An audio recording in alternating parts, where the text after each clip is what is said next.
দেশের বাজারে আবারও বাড়ল স্বর্ণের দাম। এবার এক লাফে ভরিতে দাম বাড়ল ২,৯০৪ টাকা। প্রতি ভরি ২২ ক্যারেট স্বর্ণ কিনতে একজন গ্রাহককে এখন খরচ করতে হবে ১,২২,৯৮৫ টাকা।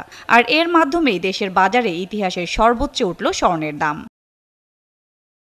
নতুন দামে ২১ ক্যারেটের প্রতি ভরি স্বর্ণ কিনতে খরচ করতে হবে ১,১৭,৩৯৮ টাকা।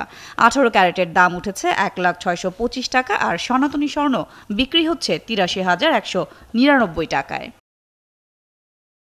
রবিবার বাংলাদেশ জুয়েলার্স অ্যাসোসিয়েশন জানিয়েছে, স্থানীয় বাজারে তেজাবি স্বর্ণের দাম বাড়ার প্রেক্ষিতে এই দাম বাড়ানো হয়েছে। ব্যবসায়ীরা বলছেন, দামের লাগাতার ঊর্ধ্বগতির কারণে গত ৩ বছরে দেশে মূল্যবান ধাতুটির বিক্রি কমেছে ৪০% বেশি। দাম বাড়তে থাকায় শৌখিন এই ধাতুটির ব্যবহার উল্লেখযোগ্য হারে কমিয়েছেন ক্রেতারাও।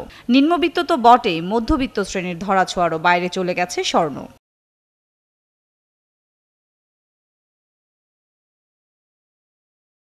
এদিকে শুধু দেশে নয়, বিশ্ববাজারেও একের পর এক রেকর্ড হচ্ছে স্বর্ণের দামে। সবশেষ গত শুক্রবার আন্তর্জাতিক বাজারে প্রতি আউন্স স্বর্ণের দাম পৌঁছে রেকর্ড $২৫০০। যুক্তরাষ্ট্রের কেন্দ্রীয় ব্যাংক ফেডারেল রিজার্ভ সেপ্টেম্বরে সুদ হার কমাতে পারে এ আশায় ডলারের বিনিময় হার কমেছে। অন্যদিকে মধ্যপ্রাচ্যের ভূরাজনৈতিক উত্তেজনায় বিশ্ব অর্থনীতিতে অনিশ্চয়তা বাড়ছে। সব মিলিয়ে স্বর্ণে বিনিয়োগ বাড়ার প্রভাব পড়েছে মূল্যবান ধাতুটির বাজারে। সাদিয়া লাবনী, ৭১।